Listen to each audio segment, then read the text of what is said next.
एक छोटे से गांव में जो हरी भरी पहाड़ियों के बीच बसा था, एक कुख्यात चोर रहता था। वो एक कुशल चोर था जिससे लोग डरते और नफरत करते थे। वर्षों की चोरी ने उसके दिल को कठोर बना दिया था और उसे अपनी बुरे कर्मों पर कोई पछतावा नहीं था। गांव में उसका नाम भय और फुसफुसाहट में लिया जाता था।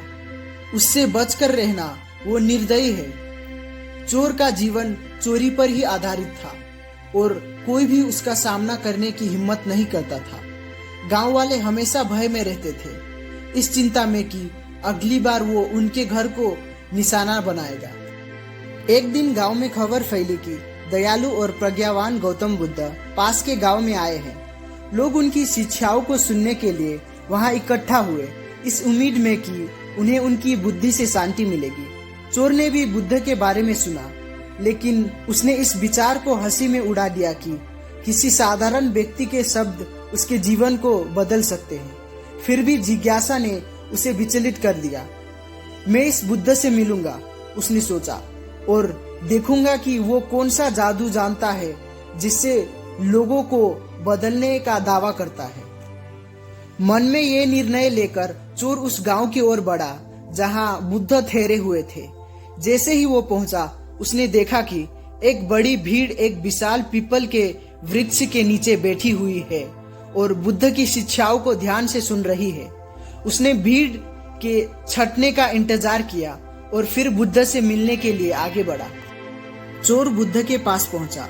उसकी आंखों में अहंकार साफ झलक रहा था। वो सीधे बुद्ध के सामने खड़ा हो गया और बोला, क्या तुम जानते हो मैं कौन हूँ? चोर ने घमंड से पूछा। बुद्ध ने धीरे से मुस्कुराते हुए सिर हिलाया। हाँ, मैं जानता हूँ कि तुम कौन हो। मैं एक चोर हूँ, उस आदमी ने गर्व से कहा। मैं बदल नहीं सकता। चोरी करना मेरे खून में है, मेरी प्रकृति है। तुम्हारी कोई भी शिक्षा मेरे जीवन में कोई फर्क नहीं ला सकती। तुम मुझे क्या दे सकते हो?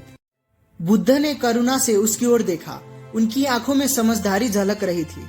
मुझे तुम्हें बदलने की आवश्यकता नहीं है, बुद्ध ने शांत स्वर में कहा। केवल तुम ही स्वयं को बदल सकते हो, लेकिन मैं तुमसे केवल एक चीज मांगता हूँ। क्या तुम वो कर सकते हो? चोर, जो अब थोड़ा जिज्ञासु था, बोला, क्या चाहते हो तुम? बुद्ध ने उत्तर दिया, चोरी करो, लेकिन पूरी जागरूकता के साथ। अपने कार्यों के प्रति सचेत रहो। जब तुम चोरी करो तो अपने मन को पूरी तरह से उस पर केंद्रित करो। हर विचार, हर भावना, हर क्रिया को महसूस करो। चोर, जो ये सब एक चाल समझ रहा था, हंसते हुए बोला, ये तो आसान है, मैं ये कर सकता हूँ। उस रात चोर एक अमीर व्यापारी के घर में घुसा। उसने कमरे का निरीक्षण किया और उसकी नजर एक मेज पर रखी सोने की थैली पर पड़ी। उसने जल्दी से उसे उठाने के लिए हाथ बढ़ाया, लेकिन तभी कुछ अजीब हुआ। जैसे ही उसने थैली को छुआ, बुद्ध के शब्द उसके मन में गूंजने लगे, अपने कार्य के प्रति सचेत रहो। वो ठहर गया। पहली बार चोर पूरी तरह से जागरूक हो गया कि वो क्या कर रहा था। उसने अपने दिल में उठ रहे भय को महसूस किया। उसने व्यापारी की मेहनत की कमाई को अपने सामने देखा और समझा कि उसकी चोरी से कितनी पीड़ा होगी। उसने महसूस किया कि उसके कर्म ने अब तक कितनी हानि पहुंचाई थी। उसका हाथ कांपने लगा। अब वो आसानी से चोरी नहीं कर पा रहा था। उस रात वो व्यापारी के घर से खाली हाथ लौट आया। अगले कुछ दिनों तक हर बार जब भी चोर ने चोरी करने की कोशिश की, बुद्ध के शब्द उसके मन में गूंजते रहे। उसकी जागरूकता बढ़ती गई और उसके साथ ही उसके कर्मों के प्रति अपराध बोध भी। आखिरकार अपने अतीत के बोझ को सहन करने में असमर्थ चोर फिर से बुद्ध के पास लौट आया। अब उसके अंदर न तो अहंकार था और न ही गर्व। वो बुद्ध के सामने घुटनों पर बैठ गया। उसकी आंखों में आंसू थे। बुद्ध, उसने कांपती हुई आवाज में कहा, मैं अब और चोरी नहीं कर सकता। आपके शब्दों ने मुझे बदल दिया है। मैं अब चोरी नहीं कर सकता। मेरे हृदय पर अब तक के किए गए कर्मों का भार है। अब मैं क्या करूं? बुद्ध ने गर्मजोशी से मुस्कुराते हुए कहा, तुमने पहला कदम पहले ही उठा लिया है। जागरूकता ने तुम्हें अज्ञानता की बेड़ियों से मुक्त कर दिया है। अब इस जागरूकता का उपयोग करके अपना जीवन मार्गदर्शित करो।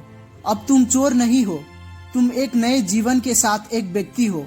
चोर ने आंसू बहाया, मानो उसकी आत्मा से एक भारी बोझ उतर गया हो। बुद्ध की सरल शिक्षा ने उसके हृदय को बदल दिया था। उसने एक ईमानदार जीवन जीने का संकल्प लिया और अपने अतीत को पीछे छोड़ दिया। चोर ने आगे चलकर एक पुण्यपूर्ण जीवन जिया और बुद्ध की सीखी हुई शिक्षाओं को उन लोगों तक पहुंचाया जो अपने रास्ते से भटक गए थे। उसकी ये महत्वपूर्ण यात्रा कई लोगों को जागरूकता और आत्मचिंतन के मार्ग पर चलने के लिए प्रेरित करती है। तो दोस्तों, ये थी आज की कहानी। यदि आपको हमारा वीडियो पसंद आए तो हमारे चैनल को सब्सक्राइब कीजिए, वीडियो को लाइक कीजिए, अपने दोस्तों के साथ शेयर कीजिए। तो मिलते हैं नेक्स्ट वीडियो में।